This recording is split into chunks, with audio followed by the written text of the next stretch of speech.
to this week's marketing gem. This week we're going to talk about how SMEs can build customer loyalty. As usual, I'm joined by a panel of experts, including Alan Livingstone, Jonathan Darby and Kevin Lynch. This week we're going to be talking about how SMEs can build customer loyalty. This comes about because there's been a lot of talk about it in recent business magazines, such as the Harvard Business Review. There's also been a lot of press coverage of the subject because Marks and Spencer's just released a new loyalty scheme, a new loyalty card. But many of these largest companies in the UK do, such as Tesco's with their club card, Sainsbury's with their Nectar Card, and so on and so forth, BA with their executive club card, and other airlines offering similar reward schemes, are all trying to maintain customer loyalty. However, that involves a lot of time, effort, and resources. But, of course, that's not always available to every small and medium enterprise. So, to discuss this week's topic, as usual, I'm joined by a panel of experts. So, starting with Kevin, who has a background in digital media, and in the broadcasting industry. Kevin, what are your, very briefly, say hello. Diane, thank you very much for having me on the show. I think you've built me up magnificently. Thank you. Okay, and we're also joined by Jonathan Darby, who has 20 plus years in the advertising world and the media planning world. Jonathan, hello. Hi there. Thank you for having us along. Yes, I hope this will be useful, and I hope it attracts more people to follow us and attracts a bit of spontaneous feedback over the Twitter accounts. That's great. And finally, today, I guess, final guest today is Alan Livingstone from B2B Marketing. Alan has a background of in working in marketing for life sciences and also for SMEs in startup situations. Welcome to the show, Alan. Thank you, Diane. I'm looking forward to participating in this meeting, and hopefully we can get some good discussion going. Okay, that's great. And of course, if you do want to get in touch with us, you can via the @themarketinggem, which is our Twitter account, @themarketinggem. If you want to get in touch with us about this show or any other show that's coming up, then please do contact us, and we'll follow up with your suggestions and comments over the course of the next week or so. So, Jonathan, we talked about customer loyalty. As I said, it's not an easy thing to do. There's a lot of time and resources placed on it by the bigger companies, but of course, that time, that resource, that level of data management isn't necessarily available isn't available to SME companies. So what can they start to do to make sure customers don't leave? Okay, first things first, and it is basics. Make sure that you're building a great reputation. Make sure that you do everything to leave the customer satisfied and manage their expectations. So if you have got an issue, manage it up front. Don't let it go horribly wrong. Be proactive in managing customers' expectations. Once you've got a loyal following, a loyal base of customers who are going to be your greatest advocates, and remember that 90% of your future business comes from your existing customers' recommendation, then you can start looking at other ways of building loyalty. And for the small business, that is just simple, practical things like offering added value, but don't necessarily offer money off. Maybe do things that surprise and delight. So if you're running a restaurant and people are there, you do things that they may not expect as the norm on top of the usual service. And that might just be free drinks at the end of the evening when they pay the bill. That can backfire if everyone's walking out, but judge the customer as required, etc. There are lots of other things, friend get friend bonus, that sort of thing. Don't be afraid to ask your loyal customers what they would see as adding value to the service that you give, and building that into your customer loyalty gaining schemes. So I'll leave it at that, and everyone else can jump in. Okay, Kevin. This topic, it's quite, I say it problematic for lots of SMEs. Kind of the way I look at it is, if you split the world into business-to-business relationships and business to consumer. The business to business relationship, especially for SMEs, you have so few customers, the scale of your business is so small relative to the number of customers that you can do this stuff intuitively. So you speak to a marketing person and figure out some explicit incentives and goals that you want to pursue. This customer loyalty technology is really stuff that people in business to consumer businesses really have to employ, because they don't know if at the end of the day you're a customer for, say, Head and Shoulder shampoo. There's 10 million people. There's no way you can know them all, so you have to group them and you have to figure out ways to reach to them. So that's the first thought. It's predominantly a business to consumer thing. These large schemes, the British Airways, the Tesco's, the Marks and Spencer Sparks. As Jonathan says, if you're not of that scale, you can look to the smaller incentives. So my favourite one actually is Café Nero, where you simply have a card and every 9th drink is free and they stamp it, or every 10th drink is free, they stamp it 9 times. Simple to administer, everyone understands what it is, and it doesn't devalue the business. So if you're looking for inspiration, look along those lines. Alan. Yeah, I mean, to me, customer retention is absolutely crucial. If you look at the statistics on this, I think it was the Harvard Business School that said that for every 5% increase in customer retention, businesses are known to increase their profits between 25 and 95%. So, I mean, that's published data that's out there. So it shows the importance of customer retention. It's also much easier to retain customers than it is to get new customers. So what I would say is you really have to focus on retaining customers. Now, when it comes to the actual mechanisms being used, there's a plethora of them out there. But the key to customer retention is the personal touch. You've got to ensure that the vehicle that you're using is personal, means something to the customer that you are trying to retain. Doesn't have to be that expensive. Sometimes there's data again to support that items only costing in the States, for example, a few cents are enough to retain customers. I think 1 in 3, I think it's a third of all incentives in loyalty programs are never actually taken up anyway. So there's millions of air miles out there that people will just never use. Now, when it comes down to small SMEs, as I said, to me the crucial thing is what's personal for your customer, and quality is more important than speed as well. Okay, Jonathan, I presume you agree with all of that, and with the whole, and Alan referred to a whole plethora of tools. What would be some of the tools that you would immediately reach for, as it were, if you were setting up an SME and wanted to retain customers? It's very much horses for courses, but let's say you pick new bathrooms and kitchens, then one of the things you do is with each customer when they're completing the fitting, etc., you go to them and you say, could I use photographs anonymously of the work that we've done, and we'll take a quote from you for our next brochure, and keep an ongoing record of people who will recommend you and use that in your publicity. You don't have to tell everyone else where they live or anything like that necessarily. If they choose to tell their friends, then that's fine. But the big window companies and the conservatory companies always used to do it and offered a direct discount for being allowed to use it. I mean, that was all a bit of a scam, but you can actually use that kind of thing to your benefit as a small business. Equally, you can do things within, if you're running a small restaurant or something like that, in terms of adding value to regular customers by giving them some kind of 3, 4, 5% discount.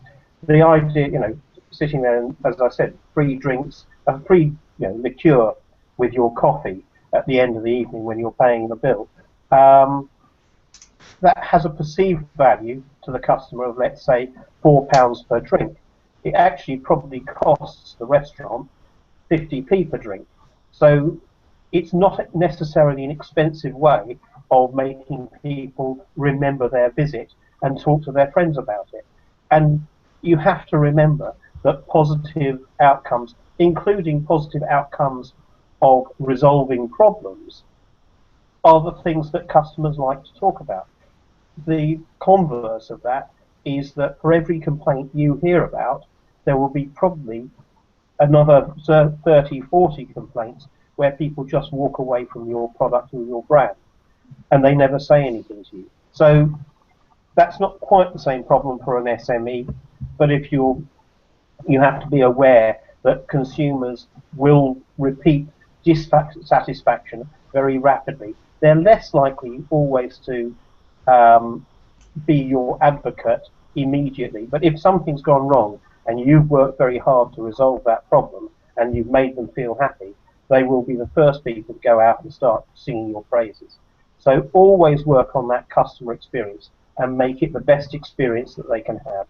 And that means, you know, your attitude, but also your staff's training and their behaviour is very important. Okay? I mean, that's absolutely right, isn't it? I mean, Catherine talks about the time when she tweeted something and she ended up with 2 glasses of free champagne when she was at a restaurant. And also, even such small things as the way the staff hand over the or did hand out mints or something like that at the end of the meal can also make a huge difference, can't it, in people's perceptions and make them, you know, go back time and time again. Yeah, there was a good example of that in the Journal of Applied Social Psychology that I think it was in the States that a group of waiters were handing out a second set of mints to customers and found that their tips increased by 23% as a result. So that's telling you that the customers were probably enjoying an added experience and therefore are probably more likely to go back again. I mean, I think that was the same research that showed that if the waitress signed it and said thank you and did a smiley face, you know, they also were getting another 10%. So, you know, you find waiting staff are very, very clear on those marketing things that work. I wanted to go back to something that you were saying earlier, Alan, about a third of the loyalty incentives are never used. That is the very precipice of marketing disaster there. You really have to have very, very careful design of those kind of schemes. Make sure you have phrases like spaces are limited. The classic example for me, for most of the people watching though, it's ancient history, never have heard of it, but was in the early 1990s, a vacuum cleaner company called Hoover said, if you buy one of our Hoovers for approximately £150, we'll give you a free flight to the United States. So they had the most phenomenal sales, but the problem was the incentive they were giving away was worth far more than the actual product they were selling, and in the end the company basically had to sell out to someone. The brand has been maintained. The brand was the thing obviously that was most critical there, but lots and lots of people went the wrong way. So yes, when you're looking at those kind of schemes, I think it's a really good point you're making, Kevin, for, you know, companies that have been big or small, that they do keep an eye on the costs of any loyalty scheme that they run. But yeah, and Hoover is kind of like the classic case. That was one of the, Dan, that was one of the first things we said early on, is that these things don't have to cost very much. Yeah. The less the cost, the more personal you make them, the better. And we made that point right at the outset, because I think everyone has learned from the Hoover example, if it's too good to be true, you're probably you run the risk of killing your customer. So what I would say is ensure that you have costed it entirely, but it doesn't have to cost the earth. You know, the examples that Kevin used of the loyalty cards of, you know, that Café Nero use, you know, the cost of coffee, as everybody knows, is probably cheaper than chips. You know, the example that Kevin gave of the drinks handed out at the end of the evening.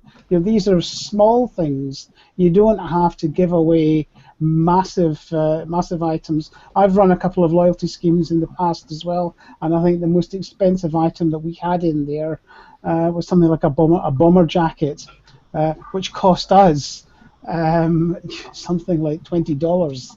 And customers would basically have to save up a lot of points in order to get these, but they proved very popular. Well, okay.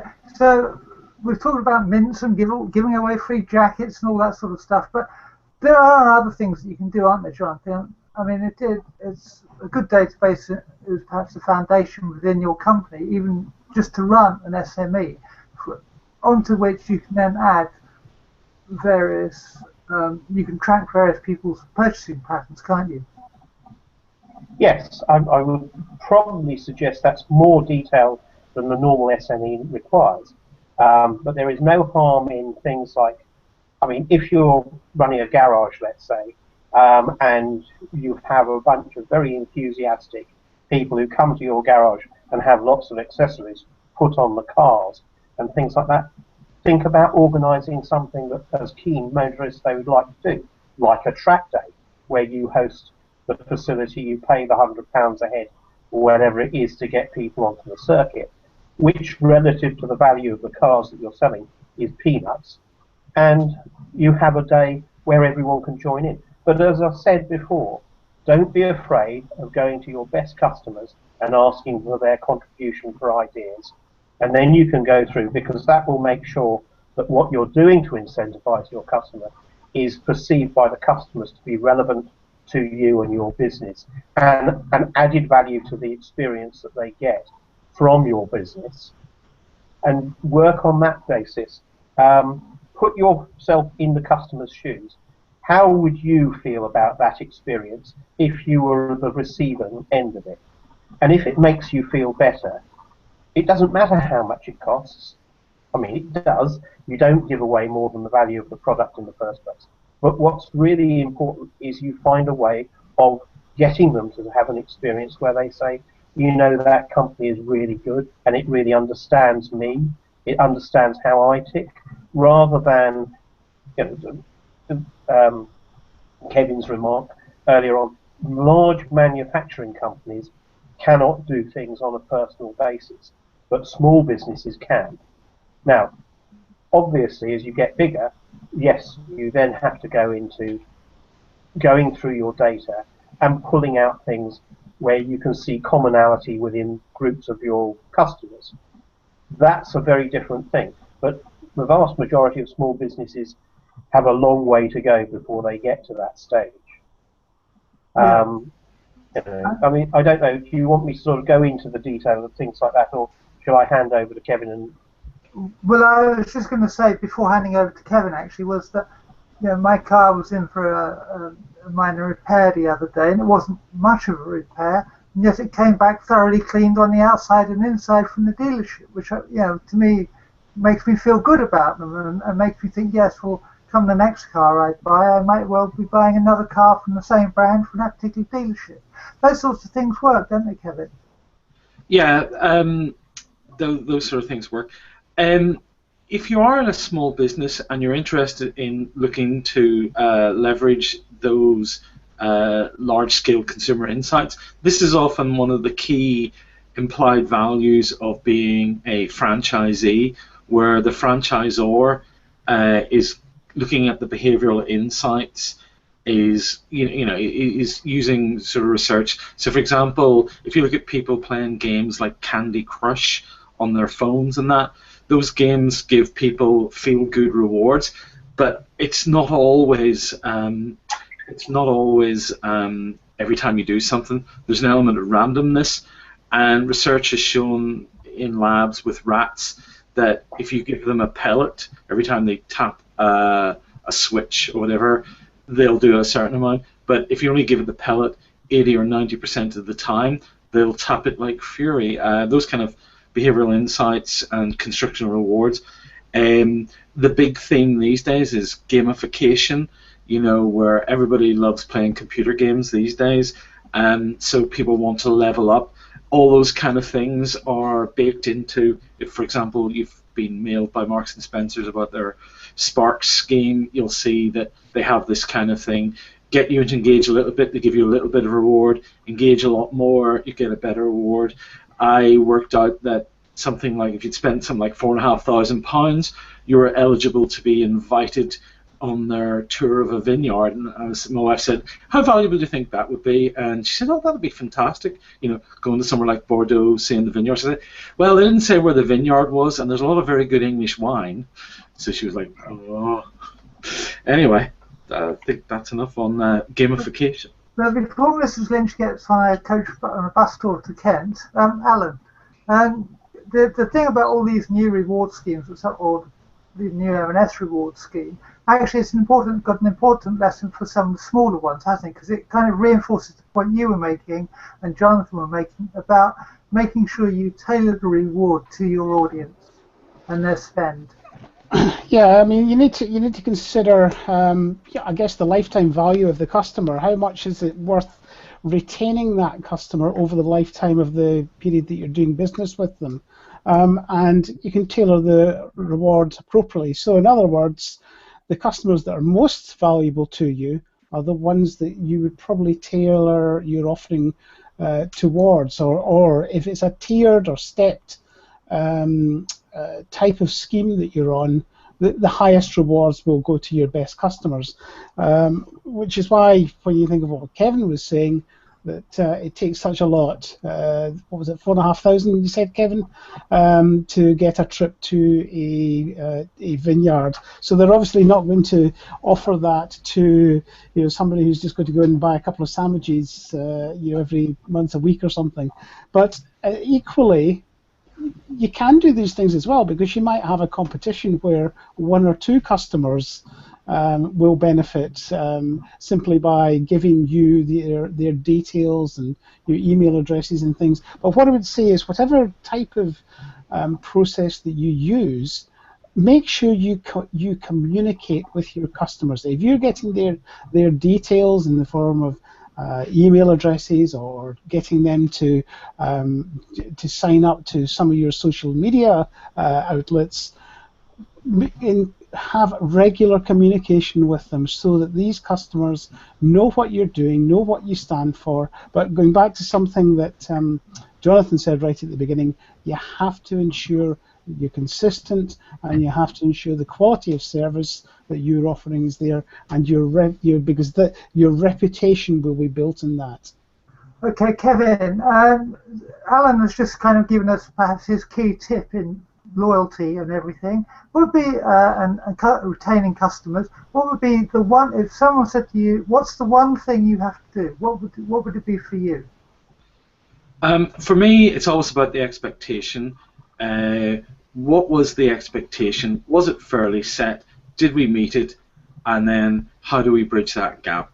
That's always the way to be fair and just when dealing with people. And at the end of the day, you're in a business, and it has to be sustainable, not just for the customer, but the stakeholders in the business. Okay, Jonathan, what would be your one tip to advise on loyalty? I think in these circumstances, if it's a customer experience where they are you are customer facing, is always let the customer see you being positive, and always share success. Okay, that's great. You're watching The Marketing Gem, which is sponsored by Link for Growth, and as usual, at the end of each show, I ask our panel of experts for their tip of the week. It doesn't have to be related to the subject we've covered, but sometimes it is, sometimes it isn't. We'll start with Kevin this week. What's your marketing tip of the week, Kevin? Well, we were just talking about the importance of communication and email and stuff, so my tool of the week is MailChimp.com. Very simple, easy online web tool that lets you send great looking emails to your customers, your stakeholders, whoever, and comes with fantastic analytics so that you can see which bits of your email is getting traction. Okay. Alan? Yeah, that's a good one. I would endorse what Kevin said there. I've used it a lot in the past myself. I think if we stay on topic, talk about customer retention and by extrapolation loyalty schemes, my tip of the week is that before you go into any loyalty scheme, really think carefully about what your long-term plans are for it. How long are you going to have it running? Because you do have to invest a bit of time and effort into it.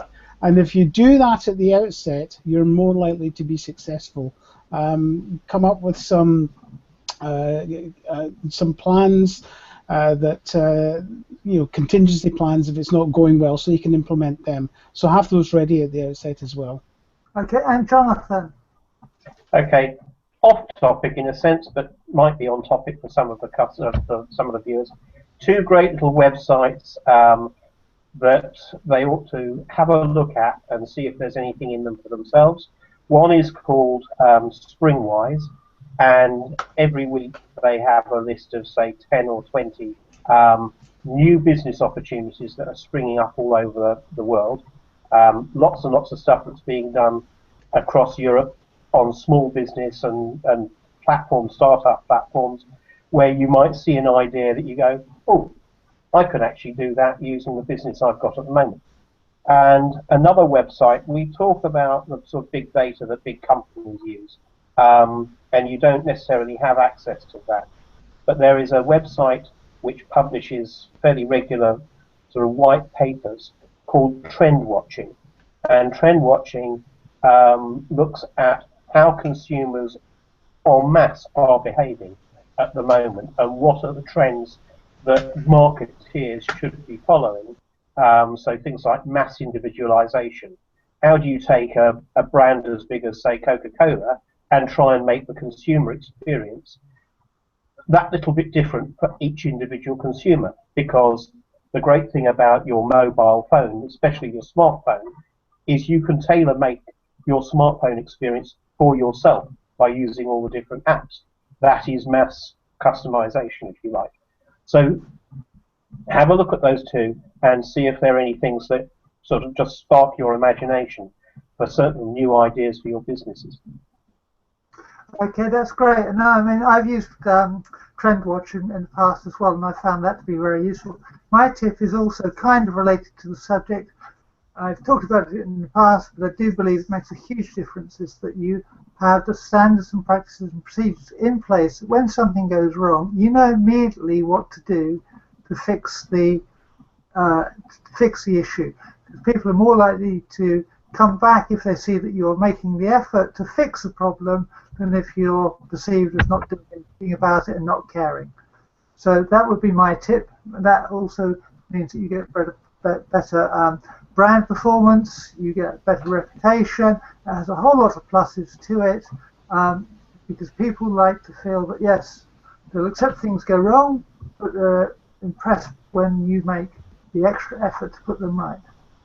Okay, that's the end of today's show. You've been watching the Marketing Gem, which is a Link for Growth sponsored program, and from that, it's just time to say cheerio from me and cheerio from everyone else. Thank you. Goodbye. Thank you. Goodbye. See you next week. If you've been watching, I've been fantastic. Thank you very much for your time. Cheers. Okay, and that's it. We're about to disappear, and thank you very much for watching.